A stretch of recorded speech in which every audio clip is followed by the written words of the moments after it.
On this week's edition of Plastic, we have a plastic Emerson. Yep.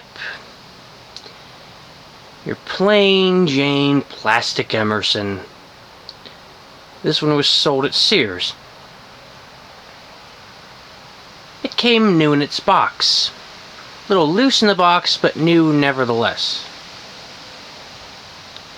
That means it has minimal yellowing.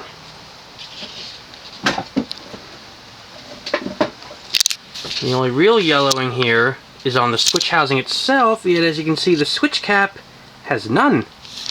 And the canopy also has none. The blades have none.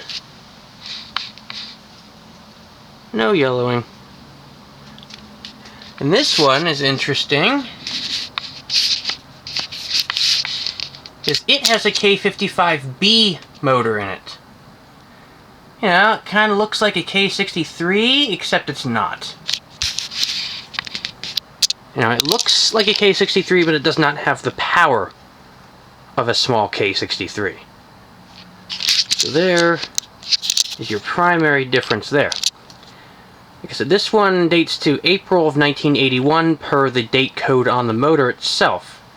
Now, a K55B, it looks like a K63.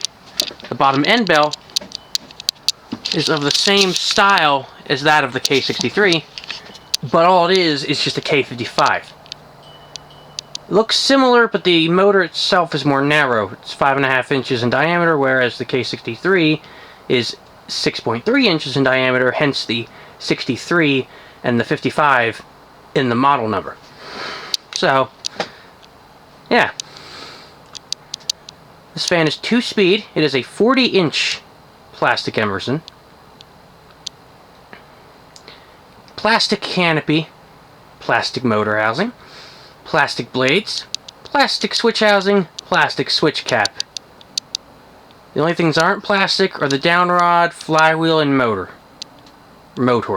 Yeah, so. However, you might think, oh, it's a cheap shit fan. Well, there are two sides to that argument. One side, you could say, okay, yeah, it's cheap.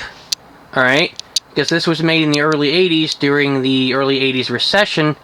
So they cut costs by using plastic housing parts, blades, and switch housings, and all that stuff, but with the same good stack motor within. Now, the other side of the argument is that the plastic makes this fan more suitable for outdoor locations.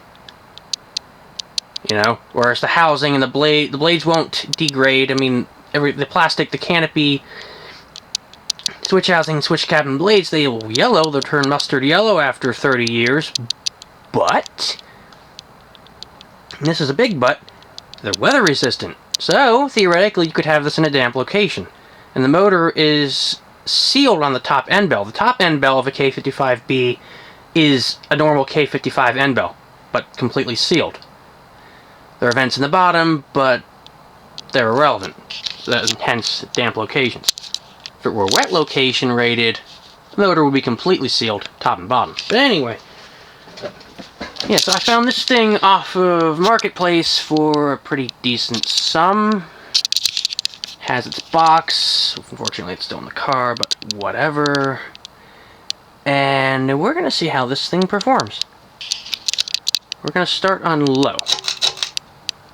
Remember, this is only a 2-speed fan.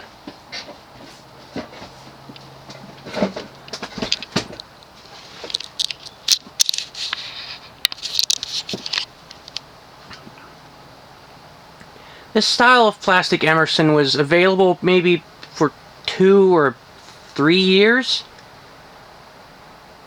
but they sold these in huge numbers. So while the production length was relatively short, the sheer number of samples, sheer number of units was very high. The same can be said for the 1895 series, made between 1983 and about 1987. Yeah, only 5 years, but they sold a hell of a lot of them. Now this has a little bit of wobble right out of the box, which is normal because these plastic blades are very difficult to balance. Which is obnoxious, but that's just how Emerson did things, again, trying to cut costs during a recession.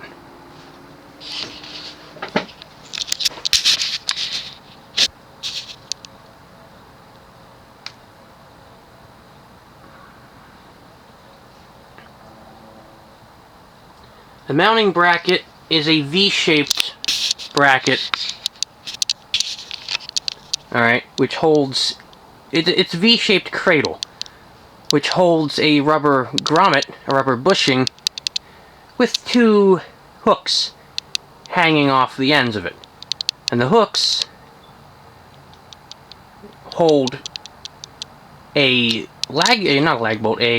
pin that goes through the down rod with grommets on it, that holds the fan in place. It's very kludgy because Emerson loved to kludge. Don't ask me why.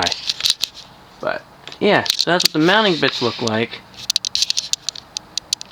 Earlier Emersons used a J-hook straight through the box into a joist.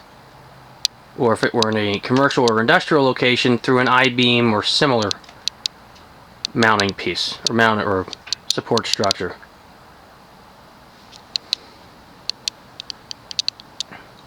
So it's a little easier, but still kludgy. When they went ball socket in 1983, that's when things got easy, but they were still using the blender canopies, so kludge. They only got normal in 1986. Anyway, let's go to...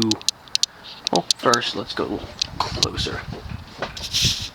This low speed is slightly faster than your average low speed, but it's not obnoxiously fast.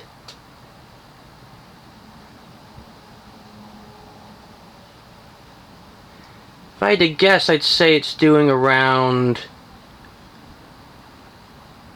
90, 100 RPMs maybe. The motor, by the way, is rated for 215 RPM. So, let's go to high. Now here you see another issue. And this is kind of common with fans of this type with a drop flywheel. The switch housing shaft is kind of loose, and it's held stable with a nylon bushing between the motor shaft and the switch housing shaft. So,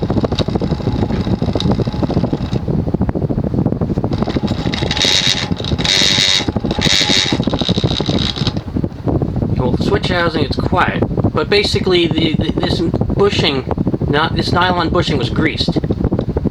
Now this fan's been sitting around for, as of this recording,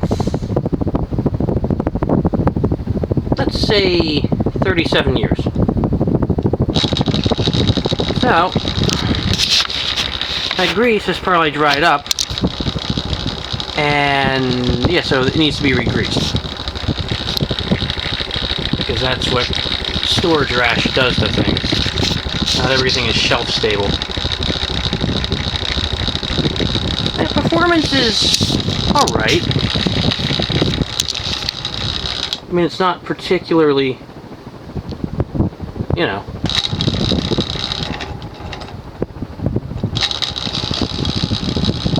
It's not quite to the level of a K63 fan in terms of performance, but not very many K63 fans came in 40 or 42 inch, so in fact I don't think any did at all. The only thing closest was 46 inch, and that was just a detuned 52 inch motor. So the blades have a 13-degree pitch, which is decent, pretty decent. It moves air, but it's not as powerful as some other 42-inch fans. Again, this is a smaller K55B, so this motor was really designed for a 36-inch span, not necessarily a 40-inch or 42-inch. So,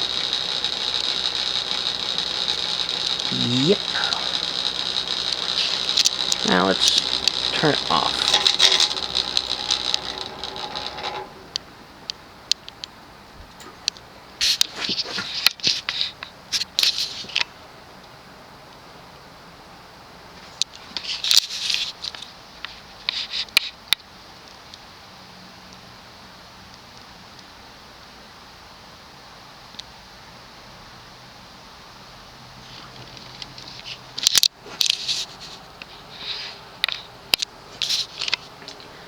It's always a pleasant surprise. It's always a nice treat to find a plastic Emerson with minimal yellowing. Because white ones turn mustard yellow and brown ones turn diarrhea green. So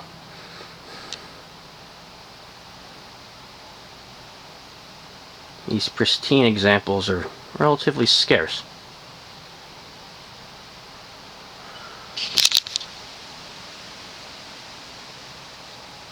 And there you have it. A 40-inch plastic Sears Emerson. New in the box, white, and no yellowing.